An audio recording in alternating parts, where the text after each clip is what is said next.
حضرت مسلم بن عقیل رضی اللہ تعالیٰ عنہ جب کوفہ پہنچے تھے تو آپ کا استقبال بھی ہوا، آپ نے خط بھی لکھ دیا امام حسین کو، مگر کوفے والوں نے آپ کے ساتھ بے وفائی کی، اور جب نماز مغرب کی جماعت آپ نے کی تو پہلے صبح تو 40,000 تھے، نماز مغرب میں 500 نمازی رہ گئے تھے، اور آپ نے جب نماز پڑھائی اور سلام پھیرا تو اب صرف امام مسلم بن عقیل ہی موجود تھے۔ آپ کے 2 صاحبزادے تو تھے، باقی کوئی بندہ ساتھ نہیں تھا۔ کوفے والوں نے بڑی بے وفائی کی تھی، اور امام مسلم بن عقیل اب تنہا تھے کہ جائیں کہاں، بچے بھی ہیں، اور آپ فرماتے کہ مجھے اپنے سے زیادہ غم اس بات کا تھا کہ میرے خط پر امام حسین اب سفر شروع کر دیں گے اور ان کو کوئی خبر دے دے کہ کوفے والوں نے میرے ساتھ بے وفائی کر دی ہے۔ اب وہ یہ سوچ رہے تھے کہ جب میرے یہ حال کیا ہے، میرے ساتھ دینے کے لیے کوئی تیار نہیں ہے، تو جب امام حسین آئیں گے تو ان کے ساتھ معاملات کیا ہوں گے۔ تو ناظرین، اب یہ دل خراش داستان اس طرح آگے بڑھتی ہے کہ حضرت مسلم بن عقیل اب جائے پناہ ڈھونڈ رہے تھے۔ وہ کوفہ جس میں ہزاروں لوگ آپ کی بیعت کر چکے تھے، جو ہزاروں لوگ آپ کو ویلکم کر رہے تھے، آج کوئی نہیں تھا آپ کا ساتھ دینے والا۔ پھر ایسا بھی ہوا کہ حضرت مسلم بن عقیل نے گھر میں پناہ لی، مگر ابن زیاد کے کارندوں کو پتہ چل گیا، آپ کو گرفتار کر کے گورنر ہاؤس لایا گیا، یہ کہہ کر لایا گیا کہ آپ سے تو مذاکرات کرنے ہیں، آپ سے تو بات کرنی ہے، مگر جب آپ گورنر ہاؤس کی عمارت میں داخل ہوتے ہیں تو ان ظالموں نے پہلے سے ہی دروازے کے دونوں طرف تیر انداز اور تلوار والے لوگ رکھے ہوئے تھے، اور جیسے حضرت مسلم بن عقیل اندر داخل ہوئے تو بلا کسی گفتگو کے آپ پر حملہ کیا گیا، آپ کو شہید کر دیا گیا۔ دونوں صاحبزادوں نے اپنی آنکھوں کے سامنے اپنے شفیق والد کے سر کو کٹتے دیکھا۔ جس طرح کا خوف ان پر طاری ہوا ہوگا وہ ہماری امیجنیشن سے بھی زیادہ ہے، مگر ان ظالموں کو ان بچوں پر بھی کوئی یوں سمجھے ترس نہ آیا، رحم نہ آیا۔ حضرت مسلم بن عقیل کے بچوں کو بھی شہید کر دیا گیا، اور جس ہانی بن عروہ کے گھر پہ آپ نے پناہ لی تھی ان کو بھی قتل کر دیا گیا، اور اس کے بعد شہیدوں کے سروں کو نیزوں پر چڑھا کر کوفے کی گلیوں میں گھمایا گیا۔ بے حیائی کے ساتھ، سنگ دلی کے ساتھ کوفے کے لوگوں نے مہمان کشی کا گویا عملی طور پر اعلان کیا۔ اب یہ سب کچھ جو ہو رہا ہے یہ 3 ذی الحجۃ الحرام ہے، ایگزیکٹلی یہ وہی دن ہے جس دن امام عالی مقام، امام عرش مقام مکہ پاک سے روانہ ہو رہے ہیں، یعنی جس دن حضرت مسلم بن عقیل کی شہادت ہو رہی ہے۔ اللہ کی قدرت کا نظارہ دیکھیں کہ ایگزیکٹلی یہ وہی دن تھا کہ حضرت امام حسین رضی اللہ تعالیٰ اپنے قافلے والوں کے ساتھ مکے سے روانہ ہو رہے ہیں، اور وہاں جب مکے سے روانہ ہو رہے ہیں تو الوداعی طواف ہوتا ہے۔ خاندان اہل بیت کے لوگ، خاندان مصطفیٰ صلی اللہ علیہ وسلم کے لوگ الوداعی طواف کرتے ہیں، آہیں ہیں، سسکیاں ہیں، کعبے کے غلاف سے لپٹ لپٹ کر آنسو بہائے جا رہے ہیں۔ اور اس وقت بڑے بڑے صحابہ کرام علیہ رضوان نے اصرار کیا، امام حسین سے عرض کیا کہ حضور ایسا نہ کریں، آپ نہ جائیں، کوفے والوں میں یہ وفا نہیں ہے، آپ کے والد محترم بھی وہیں عراق میں ہی شہید ہوئے ہیں، آپ کے بھائی کو زہر بھی دیا گیا ہے، آپ مت جائیں کوفے۔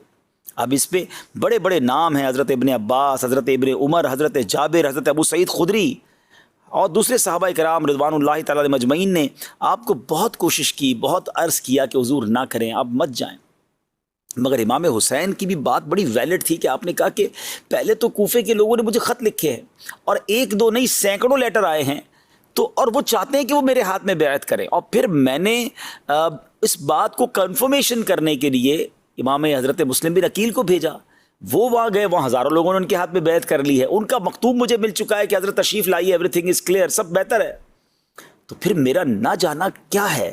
یعنی میں ان لوگوں کا ساتھ نہ دوں جو مجھے بلانا چاہتے ہیں؟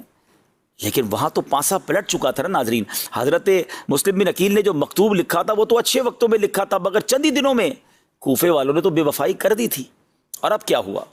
امام حسین 3 ذی الحجہ 60 ہجری کو اپنے اہل بیت، اپنے خدام، کل ملا کر یہ 82 لوگ تھے، 82 نفوس قدسیہ تھے، وہ راہ عراق کو روانہ ہو گئے ناظرین۔ اور اب جب امام حسین راستے میں تھے تو راستے ہی میں حضرت مسلم بن عقیل کی شہادت کی خبر بھی مل گئی۔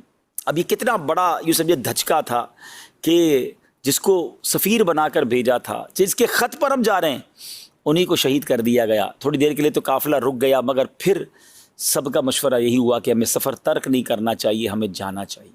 دراصل تقدیر کا جو لکھا تھا وہ ہونا تھا، آپ کے مقدر میں جو فیصلہ تھا وہ پورا، رب کی وہ جو کہتے ہیں مشیت جو ہے وہ پوری ہونی تھی، تو امام حسین نے وہ سفر اختیار کیا۔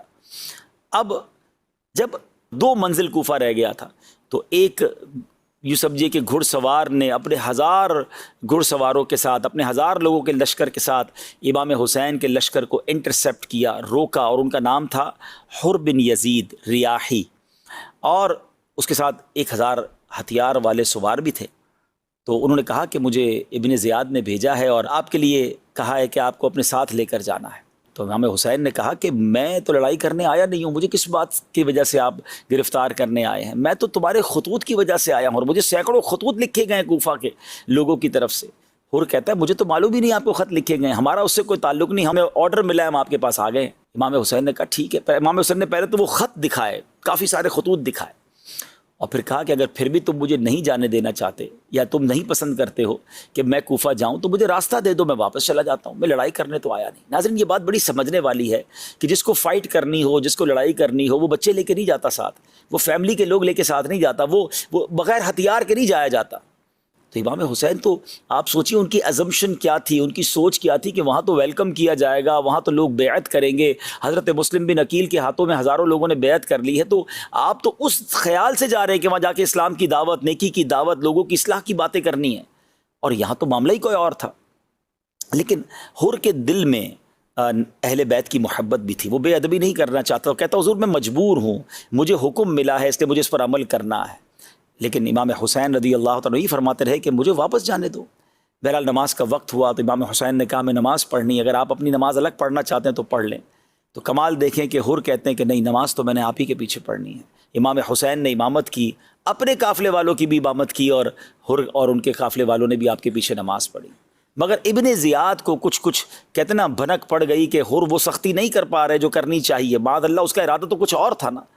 تو اب ابن زیاد نے اپنے جاسوس بھیجے کہ جا کر دیکھو کہ حر کا امام حسین کے ساتھ معاملہ کیا ہے۔ اب پیغام یہ آیا کہ آپ یزید کے ہاتھ بیعت کر لیں یا پھر ہم آپ کو گرفتار کر لیں گے۔ امام حسین فرماتے ہیں کہ مجھے تو بیعت کروانے کے لیے بلایا گیا تھا۔ آپ سوچے تو صحیح کہ کیفیت دل کی کیا ہوگی، مکتوب بھیج کر بلایا گیا، یہ کہہ کر بلایا گیا کہ آپ کے ہاتھ پر بیعت کرنا، اور جب کوفے کے قریب پہنچتے تو کوفے میں داخلہ بھی نہیں مل رہا، اور کہا یہ جا رہا ہے کہ آپ نے یزید کے ہاتھ پہ، اس بدکار کے ہاتھ پہ بیعت کرنی ہے۔ امام حسین نے مدینہ منورہ میں بھی منع کیا تھا، یہاں بھی منع فرما دیا، اور اب جب یہ اطلاع پہنچی ابن زیاد کو کہ وہ بیعت کرنے کے لیے تیار نہیں ہے، تو اس بدبخت نے ایک اور لشکر بھیجا، اور اس لشکر کا سپہ سالار ابن سعد کو بنا کر بھیجا۔ اور ابن سعد جب نہیں چاہتا تھا کہ میں معاذ اللہ امام حسین کے شہادت یا ان کے قتل کا بوجھ اپنے سر پہ، وہ بڑی پس و پیش سے کام لیتا رہا، کہا سوچو تو صحیح کہ کس کے خلاف لڑائی ہو رہی ہے، یہ تو نواسہ رسول ہے، وہ نہیں چاہتا تھا کہ یہ گناہ اس سے ہو۔ مگر اب لالچ، آپ کو یاد رہے کہ ابن سعد اس وقت رے کا گورنر تھا، رے جو آج کل ایران کا شہر تہران ہے، تو اس کو یہ کہا گیا کہ ٹھیک ہے اگر تم نے لڑائی نہیں لڑنی، تم نے گرفتار نہیں کرنا، یا تم نے ان کے ساتھ مقابلہ نہیں کرنا، تو گورنر چھوڑ دو۔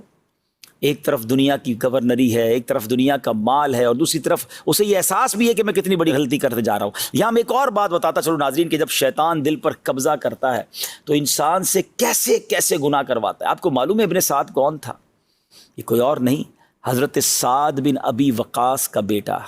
جی جناب، یہ وہی حضرت سعد بن ابی وقاص رضی اللہ تعالیٰ عنہ جو قطعی جنتی ہیں، اور ان کا مرتبہ اللہ اکبر۔ دیکھیں اور صحابہ جب نبی پاک سے گفتگو کرتے، عرض و معروض کرتے، تو کہتے فدا کا امی و ابی یا رسول اللہ، حضور ہمارے ماں باپ آپ پر قربان۔ مگر غزوہ احد کا موقع ہے، حضرت سعد تیر چلا رہے، آپ کو تیر بہت زبردست چلانے آتے تھے، تو نبی پاک ان کے پیچھے سے انہیں تیر پکڑاتے جاتے تھے اور فرماتے تھے اے سعد تیر چلاؤ، تجھ پر میرے ماں باپ قربان۔ یعنی نبی پاک جس صحابی کے بارے میں یہ فرمایا اس کا مرتبہ کیا ہوگا۔ مگر انہی کے بیٹا جب شیطان دل پر قبضہ کرے، لالچ دل پر قبضہ کرے، تو کیا کچھ نہیں کروا بیٹھتی۔ ایک بات پھر سمجھنی ہے کہ بیٹے کی خطا کی وجہ سے، بیٹے کے بدبخت ہونے کی وجہ سے کبھی بھی باپ کو برا بھلا نہیں کہا جائے گا۔ یہ بات ہمیشہ آپ یاد رکھیں، یہ اللہ تعالیٰ کی مشیت ہے۔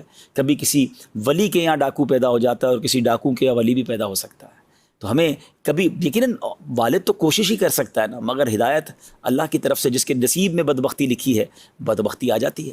تو بہرحال ذرا غور کیجئے ناظرین، 22,000 کا لشکر جمع ہو گیا، اور یہ ایسا لشکر ہے، یہ عجیب و غریب، دنیا نے کبھی ایسا منظر نہیں دیکھا ہوگا کہ 82 لوگوں کے مقابلے کے لیے 22,000 کا لشکر بھیجا جائے۔ اصل میں یہ جانتے تھے کہ یہ شیر خدا کی اولاد ہے، یہ آل رسول ہیں، یہ اہل بیت ہیں، ان کی رگوں میں اسد اللہ شیر خدا مولا علی کا خون دوڑ رہا ہے، ان سے مقابلہ آسان نہیں ہے۔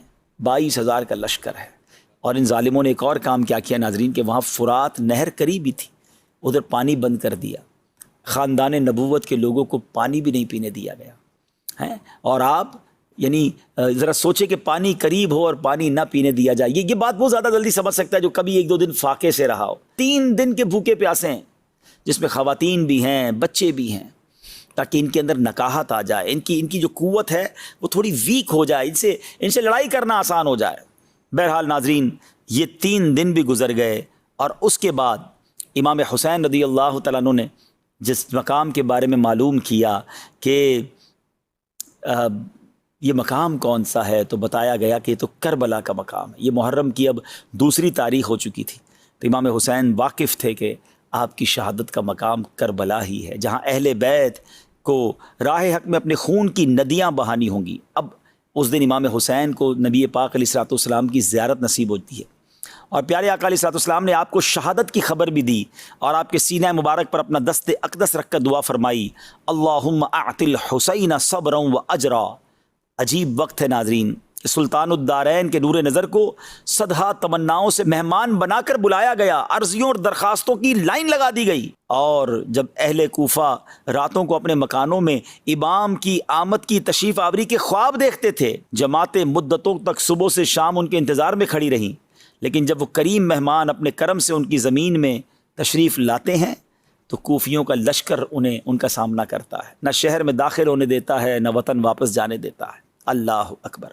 اب میرے پیارے اسلامی بھائیوں، امام حسین رضی اللہ تعالیٰ عنہ اور ان کے جو ساتھی ہیں وہ 3 دن کے بھوکے پیاسے ہیں۔ اب یہاں میں ایک اور بات ناظرین آپ کے سامنے رکھنا چاہتا ہوں۔ ابھی آپ نے سنا کہ ابن سعد صحابی رسول کا بیٹا ہے، مگر سامنے گورنری کا لالچ ہے۔ یہ یزیدیوں نے، یہ ابن زیاد کے لشکر والوں نے اتنا بڑا ظلم کر کیسے لیا؟ آپ کو معلوم ہے امام حسین نے جب یہ مقابلہ ہوا نا، تو اس وقت امام حسین نے باقاعدہ خطبہ دیا۔ جی ہاں، جب 10 محرم کا دن آ گیا تو امام حسین نے جب دیکھا کہ اب یہ مان نہیں رہے، تو امام حسین نے اپنے اس خیموں کے گرد جہاں خواتین تھی خندق کھدوائی اور آگ جلوا دی، تاکہ خیمے کے لوگ جو ہے وہ سیکیور رہیں، عورتوں پر اور بچوں پر حملہ نہ ہو جائے۔ اب امام حسین نے جمعہ کی صبح فجر کی نماز ادا کی، آخری نماز گویا با جماعت ادا کی، بڑی رکت انگیز دعائیں ہوئیں، اور اس کے بعد امام صاحب خیمے سے باہر تشریف لائے۔ 3 دن کے بھوکے پیاسے ہیں، اور اب امام حسین نے اس گرم ریت پر ایک خطبہ فرمایا۔ ناظرین، یہ تاریخی خطبہ ہے، یعنی امام حسین رضی اللہ تعالیٰ عنہ نے اتمام حجت کے سارے کام کیے۔ یعنی پہلے تو کہا مجھے واپس جانے دو، جب وہ نہ مانے تو لڑائی سے پہلے پھر آپ کا ذرا خطبہ سنیے گا، یعنی آپ نے ان کے دل و دماغ کو جھنجھوڑنے کی کوشش کی۔ آپ فرماتے ہیں خون ناحق حرام اور غضب الہی کا موجب ہے، میں تمہیں آگاہ کرتا ہوں تم اس گناہ میں مبتلا نہ ہو۔ میں نے کسی کو قتل نہیں کیا ہے، کسی کا گھر نہیں جلایا ہے، کسی پر حملہ آور نہیں ہوا ہوں۔ اگر تم اپنے شہر میں مجھے آنے نہیں دینا چاہتے تو مجھے واپس جانے دو، میں تم سے کسی چیز کا طلبگار نہیں ہوں، میں تمہارے در پائے آزار نہیں ہوں۔ تم کیوں میری جان کے در پہ ہو؟ تم کس طرح میرے خون کے الزام سے بری ہو سکتے ہو؟ روز محشر تمہارے پاس میرے خون کا کیا جواب ہوگا؟ اپنا انجام سوچو، اپنی عاقبت پر نظر ڈالو، سوچو تو صحیح میں کون ہوں؟ میں بارگاہ رسالت میں نبی پاک علیہ الصلوۃ والسلام کا منظور نظر ہوں، سوچو میں وہی ہوں کہ جن کی محبت کو نبی پاک علیہ الصلوۃ والسلام نے اپنی محبت قرار دیا۔ میرے فضائل تمہیں خوب معلوم ہیں، میرے حق میں بہت ساری حدیثیں وارد ہوئی ہیں۔ آپ انہیں ڈرا رہے ہیں، انہیں سمجھا رہے ہیں، آپ اتمام حجت کر رہے ہیں۔ آپ کو پتہ ہے ان ظالموں کی طرف سے جواب کیا آیا؟ کہتے ہیں ہمیں آپ کے فضائل معلوم ہیں، معاملہ یہ زیر بحث نہیں، آپ جنگ کے لیے کسی کو میدان میں بھیجیں اور بحث کو ختم کریں۔ اللہ اکبر، کتنے سخت دل تھے، کتنی سخاوت قلبی تھی ان کے اندر۔ امام حسین نے کہا کہ میں تو حجتیں ختم کرنا چاہتا ہوں تاکہ اس جنگ کو دفع کرنے میں میری کوئی تدبیر باقی نہ رہ جائے، اور جب تم مجبور کرتے ہو تو مجبوری اور ناچاری میں مجھے تلوار اٹھانی پڑے۔ ابھی گفتگو ہو رہی تھی تو اب دیکھیں ان بدبختوں کی بدبختی، اور جس کو کہتے ہیں نا کیسا کالا دل تھا، بات ہی اثر نہیں کر رہی تھی۔ تو ایک سوار تھا جس کا نام مالک بن عروہ تھا، اس نے دیکھا کہ حضرت امام حسین کے خیموں کے گرد آگ جلی ہوئی ہے، تو اس بدبخت نے کیا کہا کہ اے امام، تم نے وہاں کی آگ سے پہلے یہیں آگ لگا لی ہے، استغفر اللہ. امام حسین نے بڑے جلال میں کہا کذبت یا عدو اللہ، اے دشمن خدا تو کاذب ہے، تجھے گمان ہے کہ میں دوزخ میں جاؤں گا. یعنی وہ معاذ اللہ امام حسین کو یہ طعنہ دے رہا ہے کہ وہاں کی آگ سے پہلے آپ نے یہاں آگ جلا لی. حضرت امام کو اس قدر تکلیف ہوئی. آپ کے ایک ساتھی نے کہا کہ میں اس کا سر قلم کر دوں. آپ نے فرمایا نہیں، میں نہیں چاہتا کہ آج کی لڑائی ہماری طرف سے شروع ہو، کوئی یہ نہ کہے کہ ہم نے تلوار پہلے اٹھائی. بہرحال امام حسین نے دعا کی اللہ کی بارگاہ میں کہ اے اللہ عذاب نار سے پہلے اس گستاخ کو دنیا میں آگ کے عذاب میں گرفتار کر. اب کیا ہوا کہ وہی شخص جو یہ بات کہہ کر گیا تھا، اس کے گھوڑے کا پاؤں ایک سوراخ میں گیا، وہ گھوڑے سے گرا اور سیدھا خندق میں جا کر گر پڑا، اسی آگ میں جا کر خود جل گیا. یعنی امام حسین کی دعا یا دعائے ضرر کیسے قبول ہوتی ہے، سارے یزیدی دیکھ رہے ہیں. ایک شخص معاذ اللہ جب حضرت امام نے کہا نا کہ جب اس کی آگ میں چلا گیا تو آپ نے فرمایا اللہ تیرا شکر ہے کہ تو نے اہل بیت کے بدخواہ کو سزا دی. تو ایک بدبخت کہتا ہے کہ آپ کو نبی پاک سے کیا نسبت ہے؟ ذرا سوچئے ناظرین، گستاخیاں یہ سب دیکھتے ہوئے بھی امام حسین کو بڑی تکلیف ہوئی. تو آپ نے فرمایا کہ یا اللہ اس بد زبان کو فوری عذاب میں گرفتار کر. اس کو فوراً حاجت پیش آئی، گھوڑے سے اتر کے بھاگا، جہاں حاجت کرنے گیا وہاں ایک بچھو نے اسے ڈنک مارا، زہر پھیلا، اسی گندگی میں لت پت ہو کر مر گیا. یہ ساری چیزیں آنن فانن اسی وقت ہو رہی ہیں ناظرین. اللہ اکبر. ایک شخص نے ایک اور بدبخت آ کر کہتا ہے کہ اے امام دیکھو دریائے فرات کیسی موجیں مار رہا ہے، تمہیں پھر بھی پانی نہیں ملے گا. اللہ اکبر. اور تم پیاسے ہلاک ہو جاؤ گے. امام حسین نے دعا کی اللہم امتہ عطشانا، یا رب اس کو پیاسا مار. ابھی امام کا دعا کرنا تھا کہ اس شخص کا گھوڑا بھاگا، یہ شخص اس گھوڑے کو پکڑنے بھاگا، اس کو پیاس غالب ہوئی، اس شدت سے پیاس لگی کہ العطش العطش، ہائے پیاس پکارتا رہا. جب پانی سے منہ لگاتا مگر ایک قطرہ نہ اتار پاتا، اور اسی پیاس میں آنن فانن مارا گیا. ناظرین یہ ساری کرامتوں کا جو ظہور ہو رہا تھا، یہ بھی ایک اتمام حجت تھی. یہ بھی ان یزیدیوں کو بتایا جا رہا تھا کہ مت کرو، تم اس سے لڑائی کرنے جا رہے ہو، تو اس پر حملہ کرنے جا رہے ہو، جو ہاتھ اٹھاتے ہیں تو بات پوری ہو جاتی ہے، جو نواسہ رسول ہیں. مگر ناظرین پھر بھی وہ نہ مانے. اب میں آتا ہوں اس سوال کی طرف، ریزن کیا تھا؟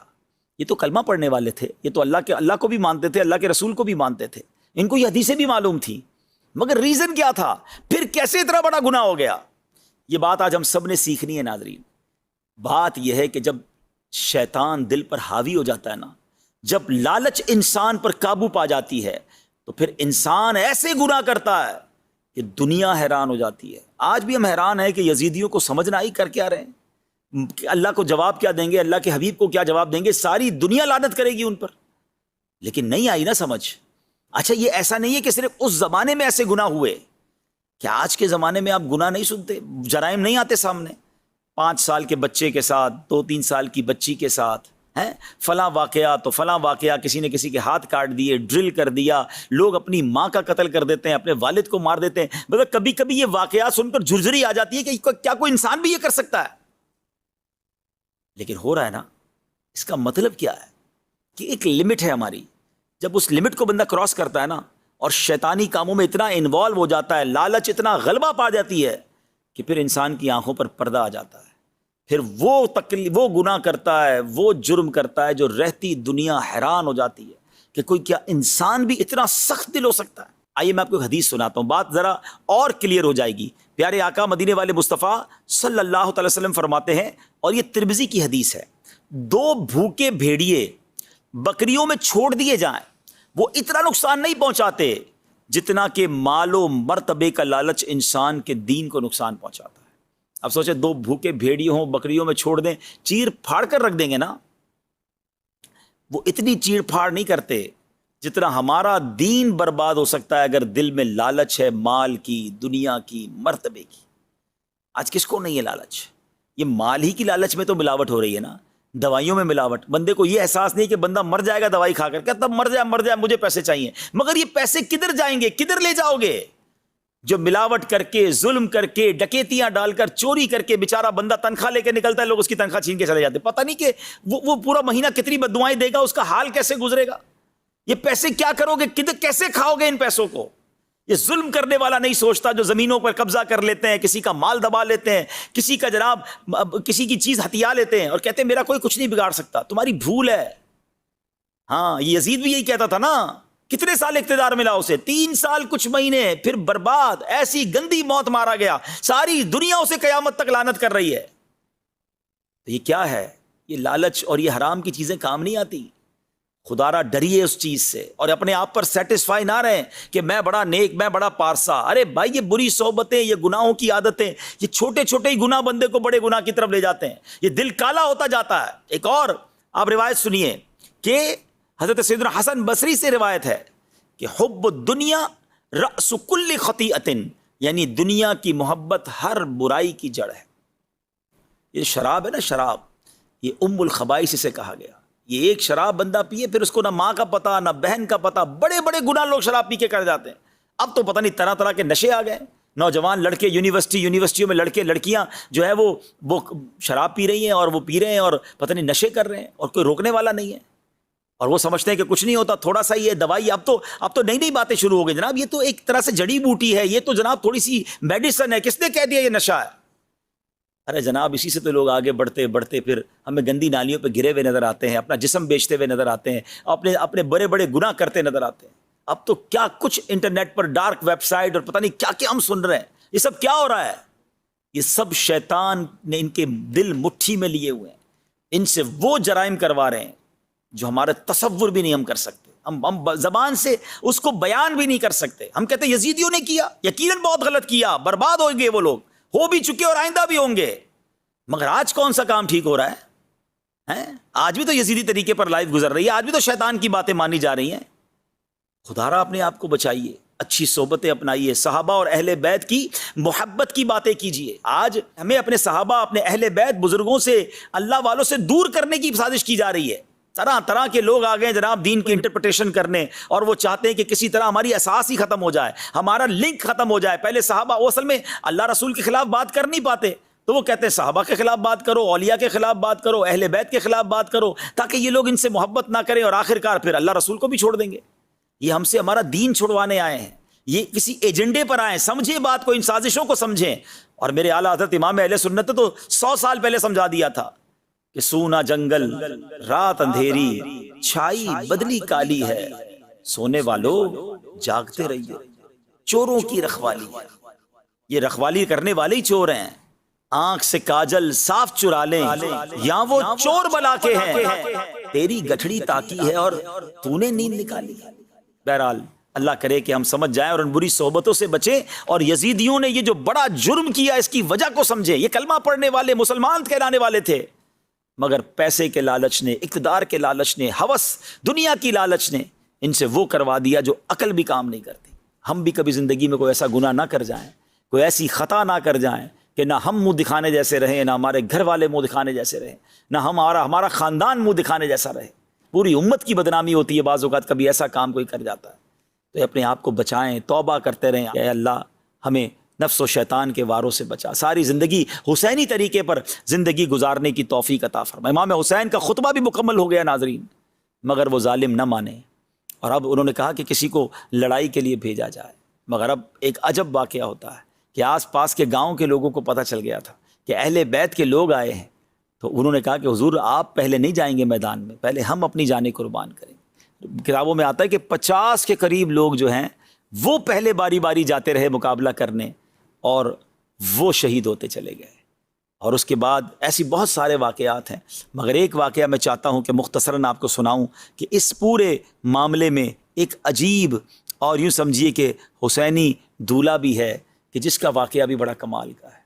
ان کا نام تھا سیدنا وہب بن عبداللہ کلبی رحمۃ اللہ تعالیٰ علیہ۔ وہ آتے ہیں کہ وہ ایک بڑے خوبرو نوجوان تھے، اور ابھی ان کی شادی جو ہے وہ بالکل 17 روز ہی ہوئے تھے، ماں بیوہ تھی، اور جب ماں اس کربلا جہاں یہ واقعہ ہو رہا تھا، کربلا کا مارکا، اس کے قریب ہی ان کا گاؤں تھا۔ ان کی ماں رونے لگی۔ بیٹا کہتا ہے ماں میں تو آپ کی بڑی خدمت کرتا ہوں، کیا میرے سے کوئی گستاخی ہو گئی ہے؟ تو ماں کہتی نہیں بیٹا گستاخی تو نہیں ہوئی، مگر قریب ہی مجھے پتہ چلا ہے کہ نبی پاک علیہ الصلوۃ والسلام کے جگر کے ٹکڑے، نواسہ رسول، بی بی فاطمہ کی آنکھوں کے تارے، امام حسین ان کے قافلے والوں کے ساتھ موجود ہیں، یزیدی لشکر سامنے ہے، اور ان کا امتحان جاری ہے۔ بیٹا میرا سب کچھ تو ہی ہے، میں نے ساری زندگی کی امیدیں تجھی سے وابستہ کی ہیں، مگر بیٹا آج وقت آیا ہے، میں چاہتی ہوں کہ میرا بیٹا جو ہے وہ امام حسین کے قدموں پر قربان ہو جائے۔ بیٹا جا کر ان کا ساتھ دے دے اور جنت کے یوں سمجھے خزانوں کو حاصل کر لے، مگر بیٹا مجھے یہ بھی لگتا ہے کہ تیری تو ابھی نئی نئی شادی ہوئی ہے۔ سبحان اللہ، بیٹا بھی کیسا کہتا ہے ماں یہ تم نے کیسے سوچ لیا کہ میں اپنی زندگی اور اپنی جوانی کا خیال کروں گا؟ اس سے بڑی میرے لیے کیا سعادت ہوگی کہ میری جان اہل بیت کے قدموں پر قربان ہو جائے، مگر ماں مجھے تھوڑا سا موقع دے دے، میری زوجہ نئی نئی میری بیوی بنی ہے اور میں چاہتا ہوں کہ اس سے کچھ باتیں کر لوں۔ تو ماں کہتی بیٹا تو اس کی طرف جائے گا، اس کی باتیں سنے گا، عورت تو ناقص العقل ہوتی ہے، وہ شاید تیرے ارادے کو چینج کر دے۔ تو ماں سے کیا کہتا ہے وہ بیٹا؟ کہتا ہے ماں جو اب دل میں اہل بیت کی محبت جاگی ہے نا، اب وہ پہاڑ تو ہل سکتا ہے، میری نیت یا میری جو قوت ارادہ ہے اب وہ نہیں ہل سکتا، کوئی نہیں ہلا سکتا۔ اپنی بیوی کے پاس جاتا ہے اور جا کر کہتا ہے کہ اے میری زوجہ، نئی نئی شادی ضرور ہوئی ہے، ہم نے بڑے عہد و پیما کیے ہیں کہ زندگی ساتھ گزاریں گے، زندگی کے خوشگوار دن دیکھیں گے، مگر وقت آ گیا ہے قربانی کا۔ ہمارے گاؤں کے قریب ہی کربلا کے میدان میں امام حسین اپنے لشکر کے ساتھ، اپنے قافلے کے ساتھ موجود ہیں اور سامنے یزیدیوں نے ظلم کی آندھیاں بہائی ہوئی ہیں۔ یہ کیسے ہو سکتا ہے کہ ہم تو زندگی کے مزے اڑائیں اور ہمارے قریب امام حسین اپنے گھر والوں کے ساتھ شہید ہو جائیں؟ تو میں نے ارادہ کیا ہے کہ اس سے پہلے کہ امام حسین اور ان کے قافلے والوں کے لیے کوئی تلوار اٹھے، میں جاؤں اور اپنی جان ان کے قدموں پہ پہلے میں قربان کروں۔ تو تم بس اپنی زندگی گزار لینا اور مجھے اجازت دے دو۔ بیوی بھی بڑی فرما بردار ہے، کہتی ابھی تو شادی ہوئی ہے اور ابھی سے آپ نے حوروں کے پاس جانے کا ارادہ کر لیا ہے، میں نے تو سنا ہے کہ شہید ہوتے ہی وہ فوراً جنت میں پہنچ جاتے ہیں، تو ایک وعدہ کیجئے کہ آپ جب وہاں پہنچ جائیں تو میرے لیے بھی ایسی کوئی صورت بنائیے گا کہ میں بھی آپ کے قدموں میں جنت میں حاضر ہو جاؤں۔ یہ نوجوان اپنی والدہ کو لے کر، اپنی بیوی کو لے کر امام حسین کے قدموں میں آتے ہیں اور امام حسین سے کہتے ہیں حضور یہ میری ماں ہے، بیوہ ہے، میں اس کا ایک ہی بیٹا ہوں اور یہ میری 17 دن کی پرانی بیوی ہے اور ہمارا بڑا پیار ہے آپس میں، مگر آج میں نے نیت کر لی ہے کہ میں آپ کے قدموں میں قربان ہو جاؤں، میں آپ کی طرف سے پہلے میں لڑائی میں حصہ لوں، مگر حضور ایک وعدہ چاہتا ہوں کہ اگر مجھے جنت مل جائے تو میں جنت میں بھی اپنی اس بیوی کو اپنے ساتھ رکھنا چاہتا ہوں، وہاں بھی آپ کے خاندان کی کنیزوں میں اس کو شامل فرما لیجئے۔ امام حسین نے بڑی دعاؤں سے نوازا، ماں بھی بیٹھی ہے، بیوی بھی بیٹھی ہے اور اس کے سامنے وہ نوجوان امام حسین کے قدم چوم کر تلوار ہاتھ میں لیے یزیدیوں کی طرف چل پڑتا ہے۔ کیسا منظر ہوگا ناظرین! اور اس نوجوان نے جو کمال شجاعت دکھائی، نہ جانے کتنے یزیدیوں کو واصل جہنم کیا، اور آخر کار لڑتے لڑتے لڑتے وہ نوجوان شہید ہوا۔ ان یزیدیوں نے اس کا جو سر ہے وہ اچھال دیا امام حسین کے لشکر کی طرف، بیوی نے اپنی گود میں لیا، اپنے شوہر کے ماتھے کو چوما، اور تھوڑی دیر بعد دیکھا گیا تو اس زوجہ کی بھی روح جو ہے اپنے شوہر پر قربان ہو چکی تھی۔ ناظرین یہ ہیں قربانیاں جو اس حسینی لشکر کے ساتھ وہاں کے رہنے والوں نے دی، اہل بیت کے غلاموں نے دی، کہ کیسے ہو سکتا ہے کہ خاندان نبوت پر کوئی زخم آئے، پہلے ہماری جانیں حاضر ہیں، ہمارے سینے حاضر ہیں۔ یہ ہیں قربانی کی داستانیں جو کربلا کے میدان میں رکھ۔ جب سارا معاملہ ہو رہا تھا اور اہل بیت کے نوجوان جنگ میں سامنے آتے، اس سے پہلے غلامان اہل بیت قربانیاں دے رہے تھے، اب وہاں ایک عجب معاملہ ہوا۔ وہ شخص جس نے سب سے پہلے امام حسین کے قافلے کو انٹرسیپٹ کیا تھا، کوفہ نہیں جانے دیا تھا، 1000 گھڑ سواروں کے ساتھ جا کر اس نے یوں سمجھیے کہ روکا تھا، وہ کون تھا؟ حر بن یزید۔ اچھا حر نے کیا کیا کہ حر نے جب یہ سارا منظر دیکھا نا تو حر کی کیفیت بدلنے لگی، اور حر بڑا بے چین تھا، مضطرب تھا، وہ جانتا تھا یہ نواسہ رسول ہے، وہ بیان بھی سن چکے تھے، وہ تقریر بھی سنی تھی انہوں نے۔ تو حر جو ہے وہ بڑی بے چینی کے ساتھ ابن سعد کے پاس جاتا ہے، کہتا ہے اے ابن سعد تم سوچو نواسہ رسول سے جنگ کرو گے تو نبی پاک کو کیا جواب دو گے؟ عمر بن سعد کے پاس جواب تو کوئی تھا نہیں، وہ وہاں سے ہٹ کر پھر میدان میں چلے جاتے، بدن کانپ رہا تھا، پریشان تھے۔ تو حضرت حر کے بھائی تھے مصعب بن یزید، انہوں نے کہا کہ تم تو بڑے سپہ سالار، بڑے بہادر، بڑے جرنیل، بڑی بڑی جنگیں لڑی ہیں، سامنے چھوٹا سا لشکر ہے، تمہارا حال کیا ہو گیا ہے؟ اتنے گھبرا کیوں گئے ہوتے، ڈر کیوں رہے ہو؟ تو حر کہتا ہے برادر یہ مصطفیٰ علیہ الصلوۃ والسلام کے فرزند سے جنگ ہے، اپنی عاقبت سے لڑائی ہے، میں جنت اور دوزخ کے درمیان کھڑا ہوں، دنیا پوری قوت کے ساتھ مجھے جہنم کی طرف کھینچ رہی ہے، مگر میرا دل اس کی ہیبت سے کانپ رہا ہے۔ ابھی یہ بھائی سے بات ہی کر رہے تھے کہ ادھر سے امام حسین نے آواز لگائی، ہے کوئی جو آج آل رسول پر اپنی جان قربان کرے اور نبی پاک علیہ الصلوۃ والسلام کے حضور میں سرخروئی پائے؟ بس یہ اعلان ہونا تھا، اور حر کو گویا ایک راستہ مل گیا کہ تکلیف تو میں نے بڑی پہنچائی ہے، روکا تو میں نہیں تھا، پانی تو میں نے نہیں پینے دیا تھا، مگر شاید کریم ہے معاف فرما دیں۔ گھوڑا دوڑایا، ذرا امیجن کریں، ایک طرف 22,000 کا لشکر، ایک طرف 82 لوگ ہیں، اور حضرت حر بن یزید دوڑتے ہوئے جو ہے نا اپنا گھوڑا دوڑاتے ہوئے امام حسین کے پاس پہنچ جاتے۔ ایوری بڈی شاکڈ، آپ کے یزید کے لشکر کے سارے لوگ حیران ہیں کہ حر کیا کر رہا ہے؟ اور آپ وہاں جا کر امام حسین سے کہتے ہیں کہ کیا مجھے معافی مل سکتی ہے، میں نے آپ کو روکا، میں نے آپ کو تکلیف دی، مگر مجھے سمجھ آ گئی ہے کہ میں غلط تھا، میں آج اپنی جان آپ کے قدموں پہ قربان کرنا چاہتا ہوں، مجھے معاف فرما دیجیے۔ امام حسین تو کریم تھے، آپ نے کہا کریموں کے در سے معافی ہی ملا کرتی ہے۔ اب حر نے کہا کہ حضور اب میں پہلے جاؤں گا اور اپنی جان آپ کے لیے قربان کروں گا۔ اور جب حضرت حر وہاں جاتے ہیں سامنے والوں کی طرف لڑنے کے لیے تو سارے یزیدی اس کو تانے دیتے ہیں کہ تو نے کیا کیا، اتنا بڑا لشکر چھوڑ دیا، اتنا مال و متا چھوڑ دیا، اتنی بڑی تم نے جو ہے وہ دنیا کی رنگینیاں چھوڑ دیں۔ اللہ اکبر۔ تو حر پتہ ہے کیا جواب دیتے ہیں کہ اللہ اکبر، وہ کہتے ہیں کہ میں یہ خوب جانتا ہوں کہ میں نے کیا کیا ہے، میں نے گلستان رسول کے اس مہکتے پھول پر جان قربان کرنے کی جو ہے وہ نیت کر لی، اور میں جانتا ہوں کہ نبی پاک کی غلامی سے بڑھ کر کوئی دولت نہیں ہے۔ اب جناب حملہ ہوتا ہے، حر کئی لوگوں کو یوں سمجھے کاٹ کے رکھ دیتے ہیں، مگر آخر کار حضرت حر بھی شہید ہو جاتے ہیں۔ ذرا سوچئے کہ اب حضرت حر رضی اللہ تعالی عنہ کہلاتے ہیں، اب حضرت حر کا مزار موجود ہے۔ یزیدیوں کا نام لینے والا کون ہے؟ مگر وہ ایک فیصلہ، وہ ایک ڈیسیشن، وہ ایک رائٹ ٹائم ڈیسیشن تھا کہ یزید کے لشکر سے نکلے اور جنتی لشکر میں شامل ہو گئے۔ شاعر کہتے ہیں نا، یہ نعرہ حر کا تھا جس وقت فوج شام سے نکلا، کہ دیکھو یوں نکلتے ہیں جہنم سے خدا ور۔ ناظرین یہاں میں ایک بات کرنا چاہوں گا، حضرت حر نے ہاتھ پیر کانپ رہے تھے، گھبراہٹ تھی، جنت بھی ہے سامنے دوزخ بھی ہے، دوزخ کے ساتھ پیسہ بہت تھا، حرام کے ساتھ بڑا اقتدار بھی تھا، بہت مزے بھی تھے لائف کے، سامنے شہادت تھی، انہیں پتا تھا کہ میں بچوں گا نہیں، میں اگر سامنے چلا گیا امام حسین کی طرف گیا تو وہاں شہادت ہی ہے، مگر انہیں پتا تھا کہ یہاں جی گیا تو مر جاؤں گا، وہاں مر گیا تو جی جاؤں گا، یہاں بچ گیا تو مارا جاؤں گا قیامت کے دن، وہاں اگر مارا گیا تو قیامت کے دن بچ جاؤں گا۔ یہ ڈیسیشن لیا انہوں نے، اور کیسا ڈیسیشن لیا کہ آج ساری دنیا ان کے گن گاتی ہے۔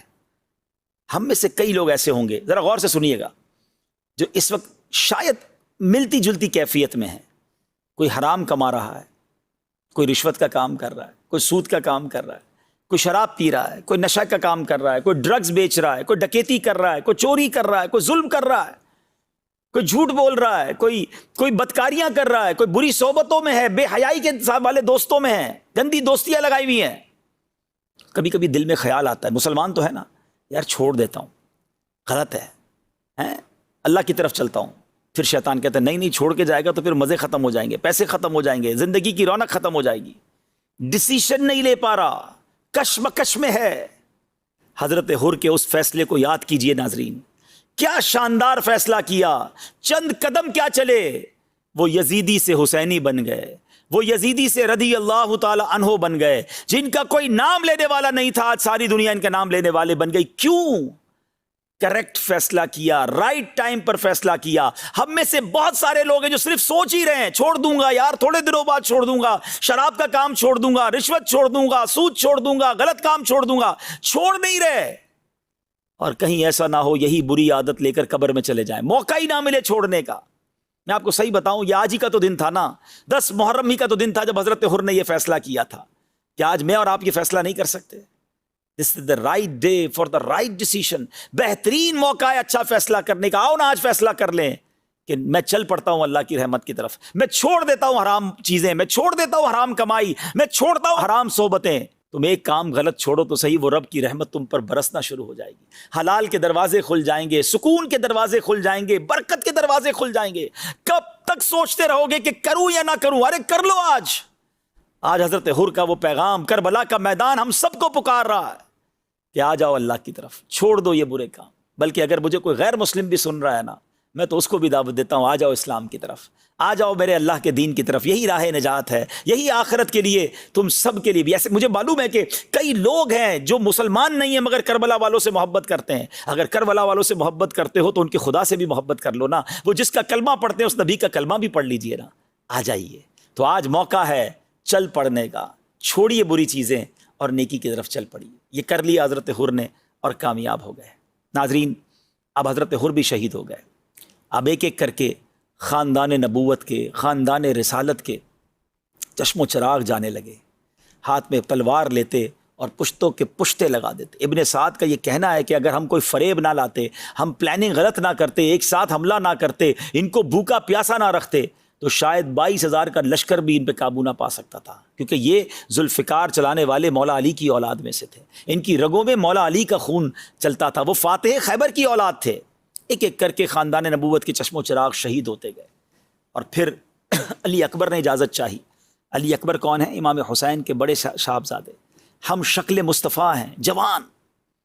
امام حسین نے ان کو بھی اجازت دی، اور انہوں نے کئی یزیدیوں کو ان کے سر کاٹے، ان کو تہو تیغ کیا، خاک میں خون آلود کیا، مگر آخر کار بھوک بھی تھی، پیاس بھی تھی، نکاہت بھی تھی، آپ بھی زخموں سے چور چور ہو کر شہید ہو گئے۔ اب آپ کے گھر والوں نے دیکھا کہ علی اصغر بہت رو رہے ہیں، 6 مہینے کے ہیں، پیاسے ہیں، 3 دن سے بچہ پانی نہ پیے تو کیا حال ہوگا، دودھ بھی ختم۔ تو کہا کہ چلو ان کو تو آپ لے جائیں اور جا کر ان کو تو یہ بدبخت پانی پینے دیں گے۔ تو امام حسین انہیں ہاتھ میں لے کر باہر آتے ہیں اور کہتے ہیں مجھے نہ دیں، صرف اس کو پانی دے دیں۔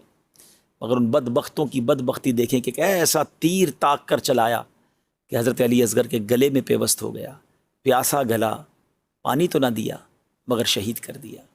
امام حسین جب واپس آنے لگے نا تو خاندان کے لوگ سمجھے کہ پانی مل گیا، جبھی تو پرسکون لیٹے ہیں ہاتھ میں، ہیں جبھی تو لگتا ہے کہ ہل بھی نہیں رہے، رو بھی نہیں رہے، تو لگتا ہے پانی مل گیا ہے۔ تو گھر والوں نے پوچھا کہ کیا پانی مل گیا؟ تو امام حسین فرماتے ہیں کہ جام کوثر پینے، کوثر سے سیراب ہونے نانا جان کے پاس علی اصغر روانہ ہو گئے۔ آئے ہائے ہائے، آپ سوچیں یہ کیسا ظلم ہے۔ اور اب اس کے بعد امام حسین کی باری تھی، 10 محرم ہی کا دن تھا۔ امام حسین اب اس قافلے میں آخری بچتے ہیں عابد بیمار کے بعد، کیونکہ حضرت عابد بیمار تو بیمار تھے، حضرت امام زین العابدین مولا حضرت امام حسین اب ذوالفقار تلوار لے کر جاتے ہیں اور بہت سارے یزیدیوں کو خاک و خوب میں نہلا دیتے ہیں، جس طرف رخ کرتے ہیں لشکر کا لشکر تہو تیغ ہو جاتا ہے۔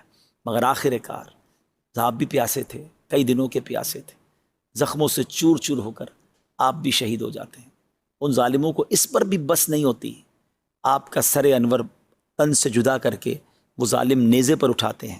مگر ناظرین، جب ان کا سر انور نیزے پر اٹھایا جاتا ہے تو اس وقت بھی آپ کا سر انور تلاوت قرآن کر رہا ہوتا ہے۔ اللہ اکبر۔